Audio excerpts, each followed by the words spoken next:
Hello,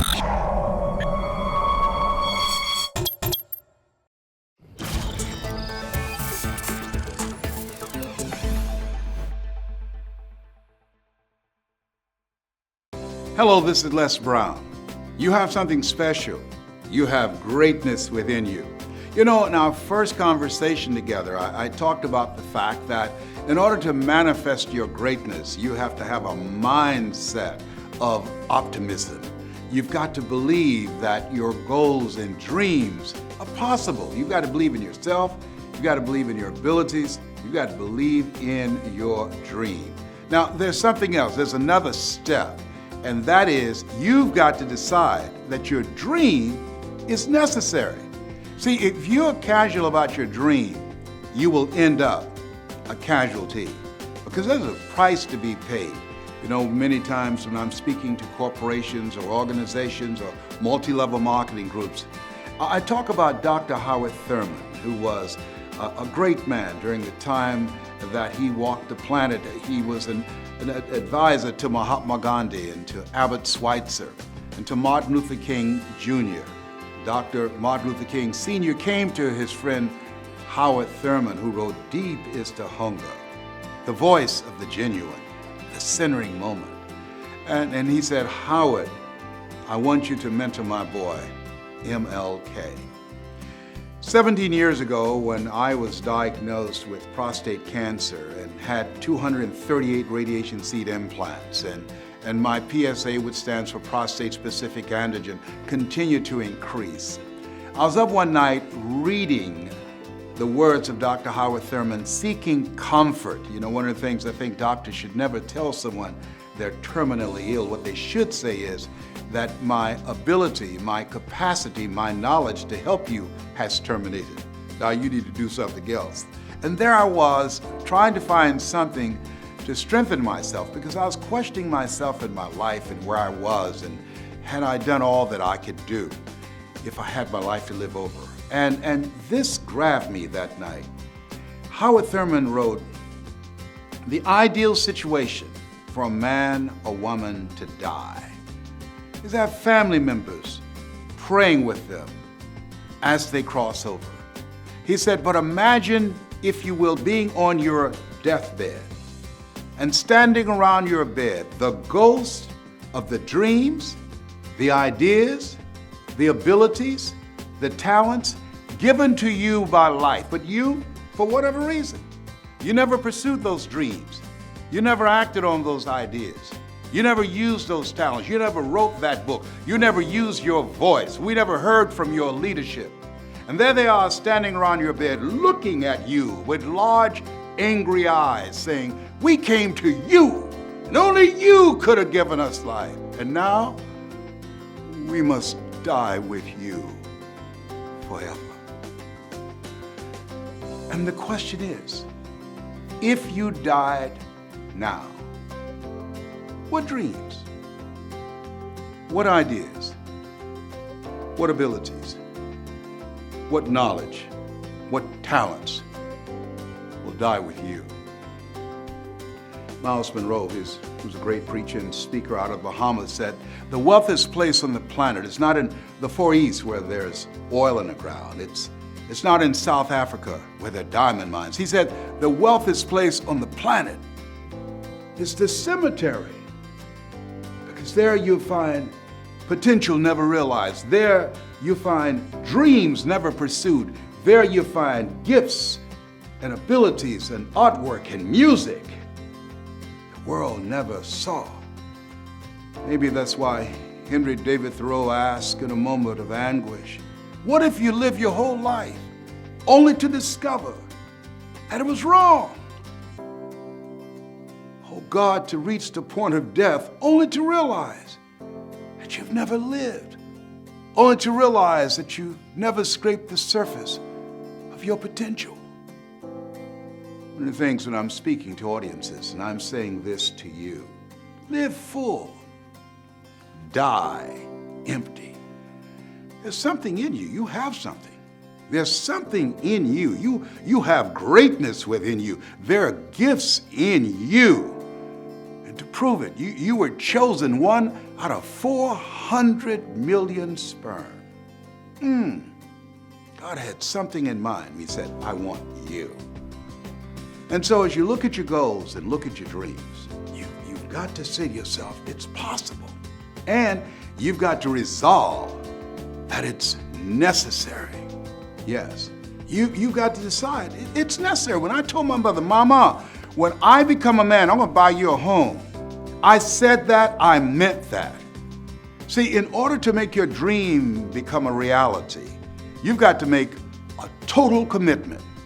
Now you say, well, what's the difference between being involved in a dream and commitment? Well, the next time you have bacon and eggs, look at it. The chicken was involved. The pig was committed. He had to give it all up. You got a goal, you got a dream, you've got to decide to give it all up. You've got to decide I'm all in. You've got to decide I'm willing to do whatever is required. I want you to think about your goals. I want you to think about your dream and say to yourself, my dream is necessary. And understand that there's some things that you're going to need. Mental resiliency. I went to Poland and I went there deliberately. I wanted to go to Auschwitz as I was walking in the place where the Jews were marched in and told they were going to have showers and they were rigged with gas. And they killed over 1 million Jews there merely because they were Jews. 70% were executed, 30% had back-breaking labor to do. I can remember the eyes as I was walking down the corridors looking at the faces of men and women. I remember seeing 2 tons of hair that they cut the hair off them and their personal belongings. And I remember the words of Viktor Frankl, and he said, the Jews that were able to survive and not lose their minds through the inexpressible cruelties of Nazism had 3 things going for them. And I think it's important when you have goals and dreams, among the things that he talked about that's very important, he said they either had some loved one that they were determined to see. Who is it that you love, that you care about, that you want to do something special for, like I wanted to do for my mother, that God took me out of my biological mother's womb and placed me in the heart of my adopted mother. I feel like Abraham Lincoln, who said, all that I am and all that I ever hope to be, I owe to my mother. Who is it? Who is that?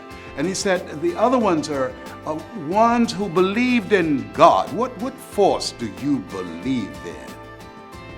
And the third, ones who had some cause bigger than themselves. But at the end of the day, what he was talking about, he said, if you know the why for living, you got to have a reason for your goal, for your dream that's bigger than you, that it will give you mental stamina. You got to have a reason. Nietzsche said, if you know the why for living, you can endure almost any how. You should be willing to do whatever it takes. And you're going to have some tough times. You're going to go through some tough times. I remember bathing in the sink down the hall in the Penobscot building in Detroit, Michigan on the 21st floor when I was building my company. Fell on tough times. Remember hiding in a closet from the janitorial staff when they came to clean the office. We were not allowed to live in the office. See, in the good times, you put it in your pocket. The tough times, you put it in your heart. And I had to keep in mind my dream of taking care of my mother, my dream of giving my kids the option of going to the college of their choice and to be able to graduate and not be burdened with college loans. What's your why? What is it that drives you? I want to give you 5 words. As you think about your goals and dreams, that it's necessary that you write your goals down. It's necessary that you detoxify your life, that you have to look at your life and look at the people in your life. And Jim Rohn said, ask the question, what is this relationship doing to me? See, most people never live their dreams because they are saddled with too many toxic, negative, energy-draining people in their lives. You gotta look at the people around you. and ask, is this relationship, is it helping me to grow mentally, emotionally, financially, spiritually? On the financial part, MIT did a study. You earn within $2,000 to $3,000 of your closest friends. It's necessary, if you are serious about your dream, that you detoxify your life. Dr. Dennis Kimbrough out of Atlanta said, if you are the smartest one in your group, you need to get a new group. When I heard that, I got all the broke people out my life. Why? Because people rub off on you. John H. Johnson, who had a loan of $500 from his mother and built a $400 million empire with Ebony Magazine and Jet Magazine, fired his best friend. And the reporter asked him, why'd you fire your best friend? He said, he told me I couldn't do it. He said, hell, I didn't think I could do it. I didn't need anybody on my payroll to tell me. So you have to look at your life and say, hey, who's in my circle? Who's in my ear? It's necessary as you're serious about your goals and dreams, and that's why you're watching me right now, because we're cut from the same cloth. We're branches of the same tree. You know in your heart of hearts you can do more. You know in your heart of hearts you can have more. And it's necessary that you practice the principle of OQP, only quality people. That's it. Only quality people. That's right. You got to be selective of your relationship. There are two types of relationships. There are nourishing relationships and toxic relationships. Nourishing relationships, they bring the best out of you. They challenge you. They stretch you. They hold you accountable. They hold you to a higher standard. Toxic relationships, they drain you. So you need to do some house cleaning. There's some people that you'll never reach your goals as long as they're in your life, because they're going to compromise your energy.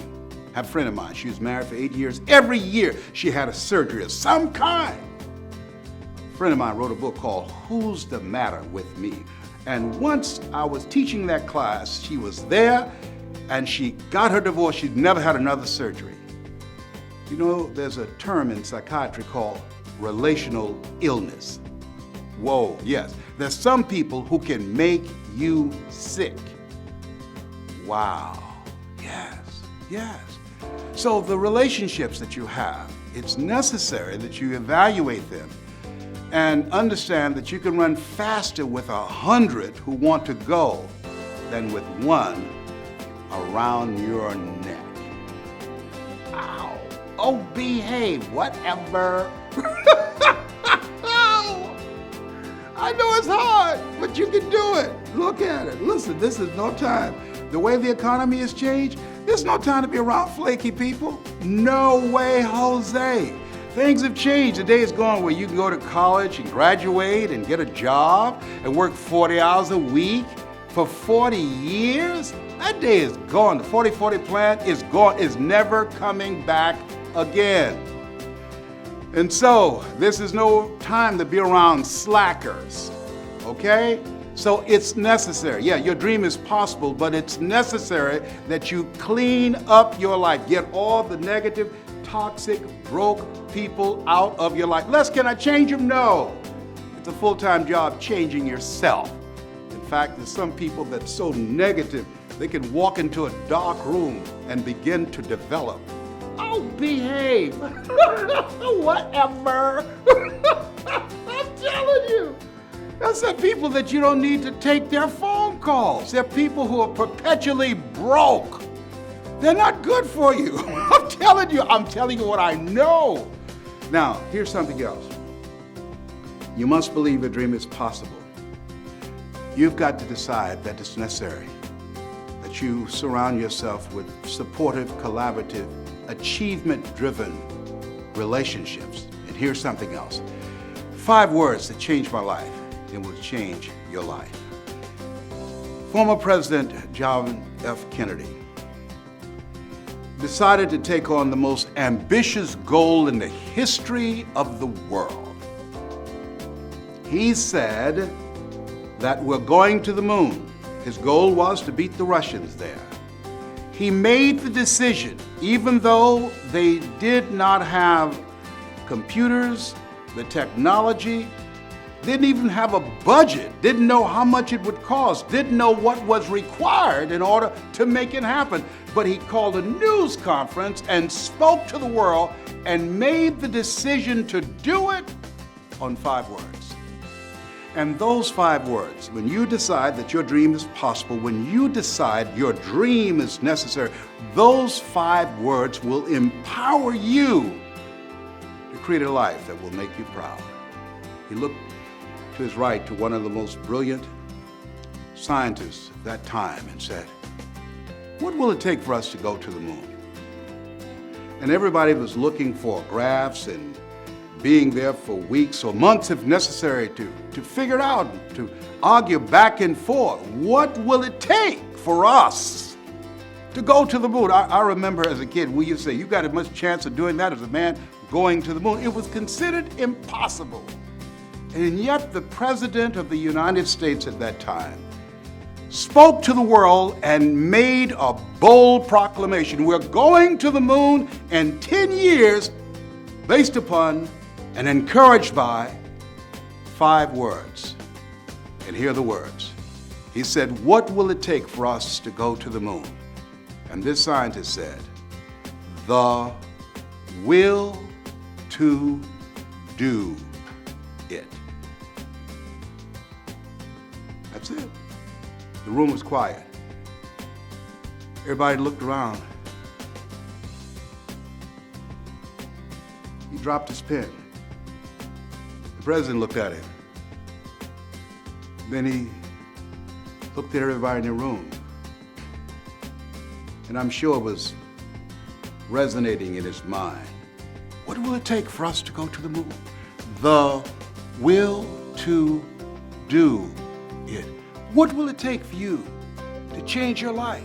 The will to do it. What will it take for you to overcome a dismal prognosis that a doctor said you've got 6 months to live? The will to do it. What will it take for you to reinvent yourself? If you've been on a job for 25 or 30 years and they come to you after you've moved your family, you've spent time away from your family and sacrificed for this job and gave them your best, and they said, "We're going in another direction."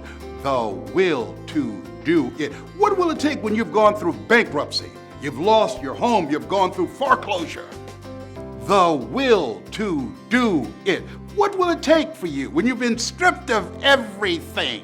When you tried to reach your goal and you tried it when you were young and you tried it 5 different times and the world looked at you and you failed, and then at 64, Diane decided, because she had the will to do it, to swim from Cuba to Key West without a shark cage.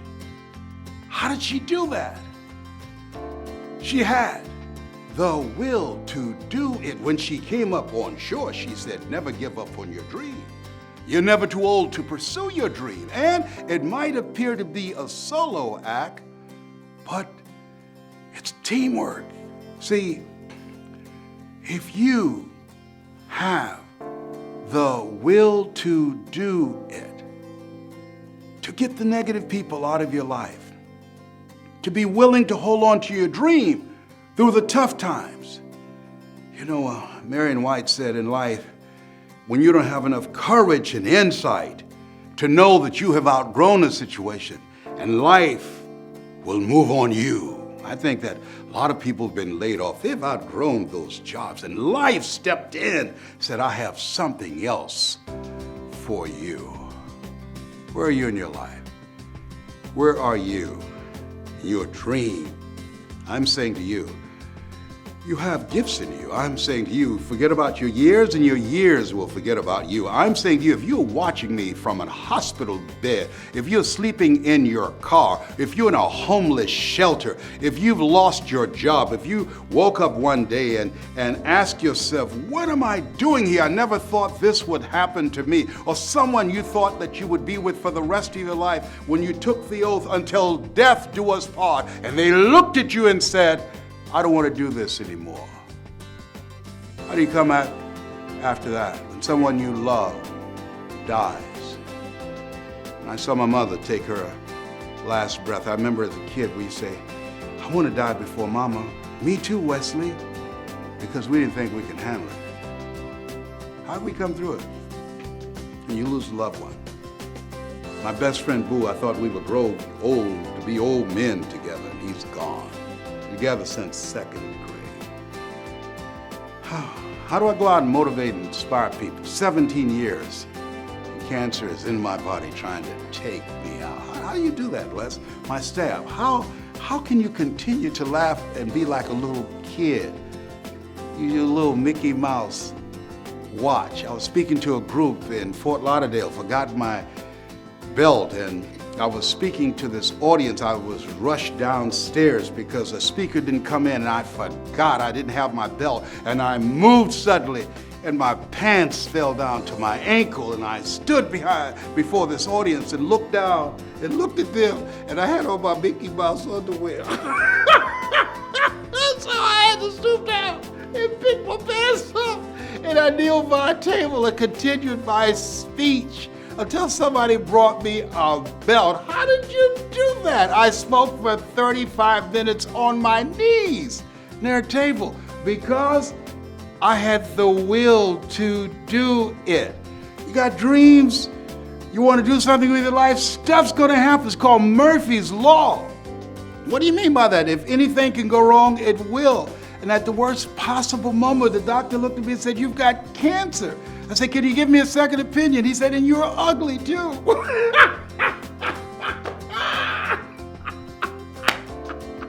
Whatever. Let me tell you something. You have something special. You have greatness within you. Don't underestimate yourself.